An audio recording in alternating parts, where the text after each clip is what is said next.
नमस्कार, आदाब, सत श्री अकाल, जय भीम, जोहार। मेरा नाम है नवीन कुमार। प्रशांत भूषण के खिलाफ जारी अवमानना के मुद्दे पर आर्टिकल 19 लगातार बात कर रहा है, लेकिन इस समय जो बात हम करने जा रहे हैं उसे सुनकर आपको बहुत बड़ी हैरानी होने वाली है, क्योंकि सुप्रीम कोर्ट ने प्रशांत भूषण के खिलाफ सजा की मियाद पर बहस को लेकर जो ऑर्डर दिया था उसे बदल दिया है। जैसे ही यह खबर आई, पूरी न्यायिक बिरादरी चौंक उठी। सुप्रीम कोर्ट को क्यों बदलना पड़ा अपना ऑर्डर और प्रशांत भूषण के अवमानना के केस पर क्या पड़ेगा इसका असर, समझाएंगे। लेकिन पहले, अगर अभी तक आपने हमारे चैनल को सब्सक्राइब नहीं किया है तो इस वीडियो को देखते देखते कर लीजिए। कुल 5 सेकंड लगेंगे। इस वीडियो के नीचे सब्सक्राइब लिखा आ रहा होगा, उसे दबा दीजिए। दबाते ही बगल में घंटी बन जाएगी, उसे दबा दीजिए। इससे हमारे वीडियो आप तक सबसे पहले पहुंच जाया करेंगे। और अब काम की बात, प्रशांत भूषण के केस की बात करते हैं, सुप्रीम कोर्ट के ऑर्डर की बात करते हैं, उस ऑर्डर के बदलने पर और उस ऑर्डर के बदलने की वजह पर बात करते हैं। यह तो आप जानते ही होंगे कि 20 अगस्त को सजा की मियाद को लेकर सुप्रीम कोर्ट में बहस थी। उसी में प्रशांत ने गांधी वाला कोट पढ़ा था कि जो फैसला सुनाना हो सुनाइए, हम ना तो माफी मांगने वाले हैं और न ही बयान से पीछे हटने वाले हैं। उसी बहस में देश के अटॉर्नी जनरल यानी महान्यायवादी के वेणुगोपाल तक ने कहा था कि मिलॉर्ड, प्रशांत भूषण को कोई सजा न दी जाए। कोर्ट ने बाकायदा वेणुगोपाल से राय मांगी थी कि क्या भूषण को और समय देना चाहिए, तो उन्होंने कहा था कि यह तो बहुत ही अच्छा होगा। जब वेणुगोपाल ने सजा न देने की अपील की तो सारे वकील चौंक गए थे कि वेणुगोपाल ये क्या कह रहे हैं। वो तो सरकार के नुमाइंदे हैं और उनसे उम्मीद की जाती है कि वो सुप्रीम कोर्ट के रुख का किसी भी सूरत में बचाव करेंगे।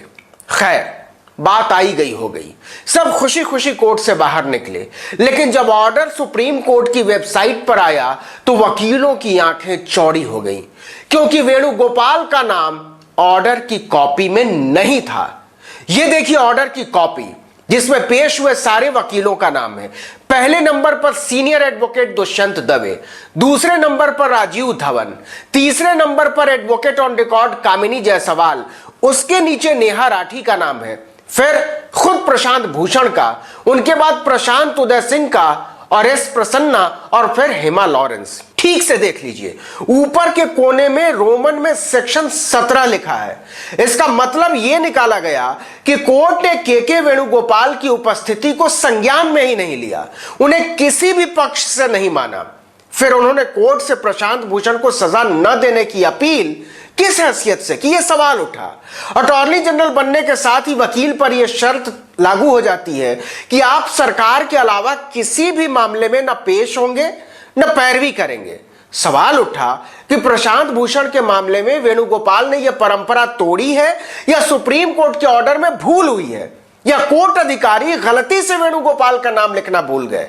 यह सवाल इसलिए बड़ा हो गया कि 5 अगस्त को जब प्रशांत भूषण को अवमानना का कसूरवार ठहराया गया था, तब फैसले में वेणुगोपाल का नाम था और बाकायदा अटॉर्नी जनरल के नाम पर था। फिर 20 अगस्त के ऑर्डर में इसका जिक्र क्यों नहीं हुआ? इस पर कई सीनियर एडवोकेट ने भारी आपत्ति जताई और इसे देश के सर्वोच्च न्यायवादी को दरकिनार करने का मामला बताया। सीनियर एडवोकेट गोपाल शंकर नारायणन ने तो यहां तक कहा कि अटॉर्नी जनरल बार के विख्यात सदस्य होते हैं और जजों की पीढ़ियां इस उच्च संवैधानिक संस्थान की अहमियत जानती हैं, समझती हैं। गोपाल शंकर नारायणन ने यह भी कहा कि जिस तरह से उन्हें अवमानना पर 4.5 घंटे की सुनवाई में दरकिनार किया गया था और फिर सजा पर सुनवाई के दौरान उन्हें बार बार टोका गया, वो परंपरा के मुताबिक नहीं है। संविधान के मुताबिक अटॉर्नी जनरल को पेश होने के लिए किसी की भी इजाजत की जरूरत नहीं होती है। सुप्रीम कोर्ट के एडवोकेट ऑन रिकॉर्ड श्रीराम परक्कत कहते हैं कि ऑर्डर शीट में अटॉर्नी जनरल का नाम न लिखे जाने को कोर्ट अधिकारी की गलती बताकर पल्ला नहीं झाड़ा जा सकता। अगर अटॉर्नी जनरल किसी भी केस में पेश होते हैं और कुछ बोलते हैं तो इसका मतलब यह है कि इसमें उनके दफ्तर की भूमिका है। एडवोकेट ऑन रिकॉर्ड मामले में पेश हुए सभी पक्षों के वकीलों की सूची एक फॉर्म में भरकर कोर्ट ऑफिसर को देते हैं। कोर्ट ऑफिसर फैसले में सभी का नाम लिखते हैं। 23 मार्च यानी लॉकडाउन के बाद ये फॉर्म ऑनलाइन भरे जाते हैं। कई बार ऐसा होता है कि गलती से जूनियर वकीलों के नाम छूट जाते हैं, लेकिन देश के सबसे बड़े वकील का नाम छूट जाए ऐसा शायद ही होता है। यह चर्चा इस बात पर चली गई कि जब अटॉर्नी जनरल का नाम ही नहीं तो फिर उनकी सलाह का क्या होगा। वेणुगोपाल ने प्रशांत भूषण को सजा न देने की अपील की थी। दिमाग के घोड़े दौड़ाए जाने लगे। बाद में कोर्ट को इस गलती के दायरे का एहसास हुआ। अगले दिन एक नया ऑर्डर अपनी वेबसाइट पर अपलोड किया सुप्रीम कोर्ट ने। यह रहा अपलोड किया हुआ नया ऑर्डर। इस ऑर्डर में पेश हुए वकीलों की सूची पर जरा गौर कीजिए।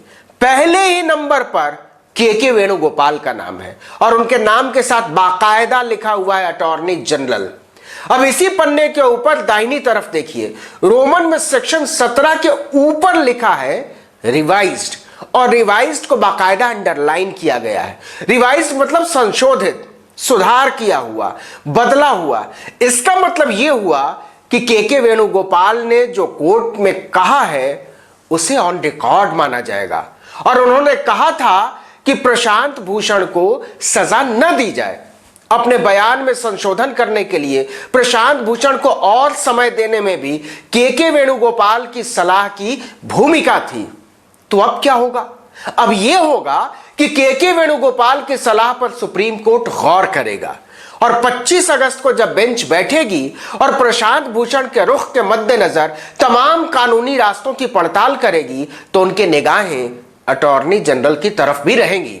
अटॉर्नी जनरल की राय मतलब सरकार की राय, मतलब सरकार नहीं चाहती कि प्रशांत भूषण का मामला इतना बड़ा हो जाए जिससे बहुत सारे सवालों के जवाब देना मुश्किल हो जाए।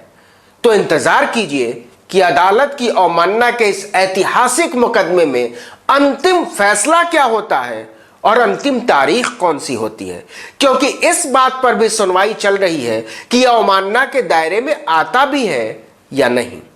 इस वीडियो में इतना ही। अब तक सब्सक्राइब नहीं किया तो कर लीजिए, नीचे कमेंट बॉक्स है, लिखिए कि हमारे वीडियो आपको कैसे लग रहे हैं और आप हमसे और किन मुद्दों पर चर्चा की उम्मीद करते हैं। लाइक और शेयर करेंगे तो हमारी यह कोशिश ज्यादा से ज्यादा लोगों तक पहुंचेगी। नमस्कार।